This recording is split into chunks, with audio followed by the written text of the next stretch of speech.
Hello મિત્રો, નમસ્કાર, જય Hind, Vande Mataram. Job government information ચેનલમાં સ્પર્ધાત્મક પરીક્ષાની તૈયારી કરતા તમામ વિદ્યાર્થી મિત્રોનું હાર્દિક સ્વાગત છે.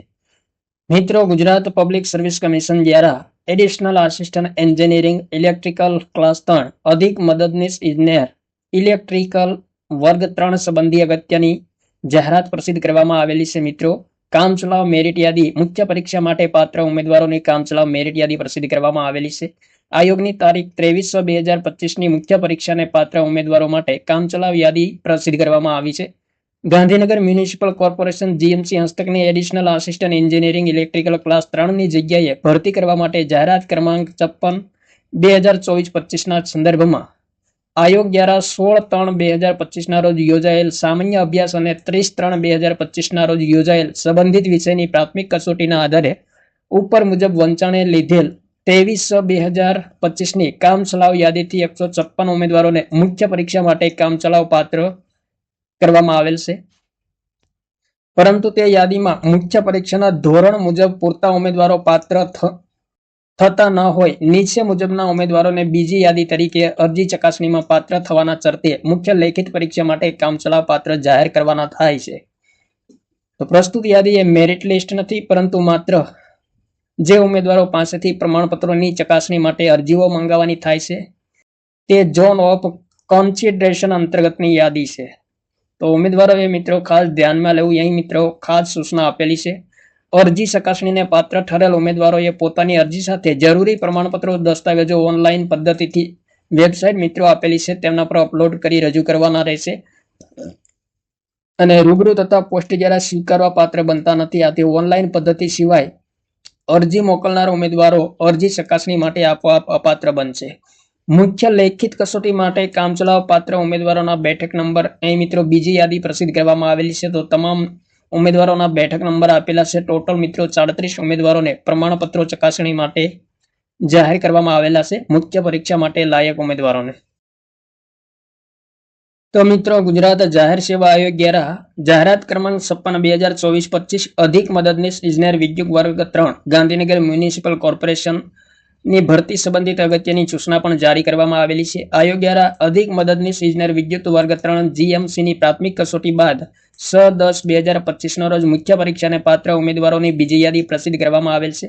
જે અનુસંધાને અરજી ચકાસણીને પાત્ર તમામ ઉમેદવારોએ આયોગની વેબસાઇટ પર મિત્રો અહીં વેબસાઇટ આપેલી છે, જેમના પર લાગુ પડતા તમામ જરૂરી દસ્તાવેજો, પ્રમાણપત્રો, આધાર પુરાવાની નકલ યોગ્ય રીતે કાળજીપૂર્વક તારીખ 7/10/2025ના 17 કલાકથી 13/10/2025ના 23:59 કલાક સુધીમાં અચૂક ઓનલાઈન અપલોડ કરવાના રહેશે. ઓનલાઈન પદ્ધતિ સિવાય અરજી મોકલનાર ઉમેદવારોને અરજી ચકાસણી માટે આપોઆપ અપાત્ર બનશે, તો જેની સંબંધિત ઉમેદવારોએ ખાસ નોંધ લેવી. ત્યારબાદ મિત્રો ખાસ નોંધ આપેલી છે. અનુભવના પ્રમાણપત્રો જાહેરાત મુજબ જરૂરી ક્રમાનુસાર મેળવેલ અનુભવ, લાગુ પડતા સ્વર્ગના કાર્યકાળની શરૂઆતી પગારની વિગત, ફરજ કામના પ્રકાર દર્શાવવાના રહેશે. સરકારી કર્મચારી અધિકારી હોય તો તે સિવાયના ઉમેદવારોએ ફરજિયાતપણે એ મિત્રો જીપીએસસીની વેબસાઇટ આપેલી છે, તેમના પર મિત્રો અનુભવનું પ્રમાણપત્ર પીડીએફ મુજબ રજૂ કરવાનું રહેશે. જ્યારે સરકારી કર્મચારી અધિકારી સંબંધિત કચેરી દ્વારા અપાયેલ અનુભવનું પ્રમાણપત્ર અથવા તો સામાન્ય વહીવટી વિભાગ દ્વારા નિયત મુજબનું એનઓસી રજૂ કરવાનું રહેશે. તો મહત્વપૂર્ણ સૂચના પણ જારી કરવામાં આવેલી છે. 7/10/2025ના રોજ ગુજરાત જાહેર સેવા આયોગ દ્વારા પ્રસિદ્ધ કરવામાં આવેલી અગત્યની સૂચના છે. તો અહીં મિત્રો અગત્યની માહિતી આપેલી છે. અરજી ચકાસણીને પાત્ર ઠરેલ ઉમેદવારોએ જાહેરાતના અનુસંધાને ઓનલાઈન કન્ફર્મ થયેલ અરજીપત્રક અને લાગુ પડતા જરૂરી દસ્તાવેજો, પ્રમાણપત્રોની નકલ નીચેના ક્રમાનુસાર અપલોડ કરવાની રહેશે. તો અહીં મિત્રો ફોટોગ્રાફ સ્પષ્ટ ના હોય તો પાસપોર્ટ સાઇઝનો ફોટોગ્રાફ અરજીપત્રક પર લગાવવાનો રહેશે અને સહી સ્પષ્ટ ન હોય તો ફરીથી અરજીપત્રકમાં સહી કરવાની રહેશે. અહીં મિત્રો તમામ દસ્તાવેજોના ક્રમાનુસાર માહિતી આપેલી છે. જન્મ તારીખના પુરાવા માટે એસએસસી ક્રેડિટ પ્રમાણપત્રની નકલ અને જન્મ તારીખના પુરાવા માટે શાળા છોડ્યાનું પ્રમાણપત્ર માન્ય ગણવામાં આવશે નહીં, તો ખાસ ધ્યાનમાં લેવું. નામ અટકમાં ફેરફાર કરાવેલ હોય તો સરકારી ગેજેટની નકલ. પરિણીત મહિલા ઉમેદવારો માટે લગ્ન નોંધણી પ્રમાણપત્રની નકલ. ત્યારબાદ અનામત વર્ગના ઉમેદવારો માટે સક્ષમ અધિકારી દ્વારા આપવામાં આવેલ જાતિ પ્રમાણપત્રની નકલ.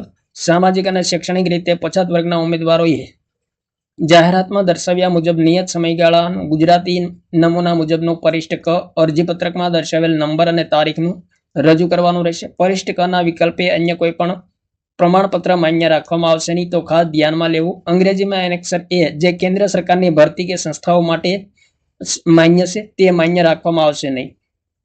પરિણીત મહિલા ઉમેદવારોએ આવું પ્રમાણપત્ર તેઓના માતા પિતાના આવકના સંદર્ભમાં જ રજૂ કરવાનું રહેશે. જો આવા ઉમેદવારોએ તેમના પતિના આવકના સંદર્ભમાં રજૂ કરેલ હશે તો માન્ય રાખવામાં આવશે નહીં.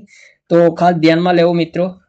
દિવ્યાંગ ઉમેદવારોના કિસ્સામાં સામાન્ય વહીવટી વિભાગના તારીખ 1/12/2008ના પરિપત્ર મુજબ નિયત નમૂનામાં સરકારી hospital superintendent, civil surgeon, medical board દ્વારા અપાયેલ પ્રમાણપત્ર રજૂ કરવાનું રહેશે.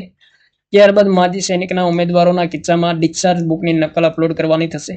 પરિણીત મહિલાઓના કિસ્સાઓમાં લગ્ન નોંધણીનું પ્રમાણપત્ર અટક તથા નામ બદલાવેલ હોય તો તે અંગેના જાહેરનામાની નકલ. વિધવા મહિલા ઉમેદવારોના કિસ્સામાં પુનઃ લગ્ન ન કર્યા અંગેના ચોગંદનામાની નકલ. વર્ગ 3ની જાહેરાત માટે રમતગમતના પ્રમાણપત્ર જાહેરાતમાં દર્શાવેલ હોય તે નમૂનામાં.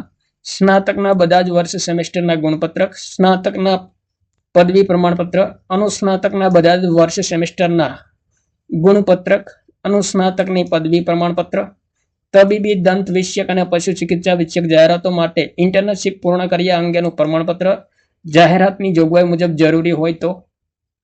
જે જાહેરાતમાં કાઉન્સિલનું રજીસ્ટ્રેશન જરૂરી હોય ત્યાં સંબંધિત કાઉન્સિલમાં રજીસ્ટ્રેશન કરાવેલ હોય તે નોંધણી પ્રમાણપત્ર, પીએચડી પદવી પ્રમાણપત્ર, નેટ સ્લેટ પ્રમાણપત્ર, વિદેશી યુનિવર્સિટીમાંથી મેળવેલ પદવી મેળવેલ હોય તો તેની માન્યતા અંગેના પુરાવાની નકલ. જાહેરાતમાં દર્શાવેલ લાયકાતની સમકક્ષ લાયકાત ઉમેદવાર ધરાવે છે તેવો તેમનો હક દાવો હોય તો આવા ઉમેદવારે સમકક્ષતા પ્રસ્થાપિત કરતા આદેશો, અધિકૃતતાની વિગતો, પ્રમાણપત્ર રજૂ કરવાની રહેશે. ગુજરાત સરકારની સેવામાં ફરજ બજાવતા કર્મચારીઓ રૂબરૂ મુલાકાત સમયે સક્ષમ અધિકારી દ્વારા આપવામાં આવેલ સામાન્ય વહીવટી વિભાગના 8/11/1989ના પરિપત્રથી નિયત થયેલ નમૂનામાં ના વાંધા પ્રમાણપત્ર અચૂક રજૂ કરવાનું રહેશે. અનુભવના પ્રમાણપત્રો જાહેરાત મુજબ જરૂરી હોય તો ક્રમાનુસાર મેળવેલ અનુભવ, લાગુ પડતા સંવર્ગના કાર્યકાળની શરૂઆતથી પગારની વિગત, ફરજ કામના પ્રકાર દર્શાવવાના રહેશે. સંશોધન પત્રો જાહેરાતની જોગવાઈ મુજબ જરૂરી હોય તો અને બિન અનામત ઉમેદવારોએ ભરેલ ફીની ઝેરોક્ષની નકલ. શારીરિક માપ અંગેનું તબીબી પ્રમાણપત્ર જાહેરાતની જોગવાઈ અનુસંધાનમાં લાગુ પડતા અન્ય આધાર પુરાવા પ્રમાણપત્રો હોય તો. પૈકી આયોગની વેબસાઇટ મિત્રો અહીં આપેલી છે. તેમના પર જાહેરાત ક્રમાંક 56/2024-25 હેઠળ હવે પછી દર્શાવવામાં આવનાર યાદી મુજબના લાગુ પડતા તમામ જરૂરી દસ્તાવેજો, પ્રમાણપત્રો, આધાર પુરાવાની નકલ યોગ્ય રીતે કાળજીપૂર્વક આયોગ દ્વારા વેબસાઇટ ઉપર આપવામાં અનુસાર નિયત સમયમાં અચૂક ઓનલાઈન અપલોડ કરવાના રહેશે.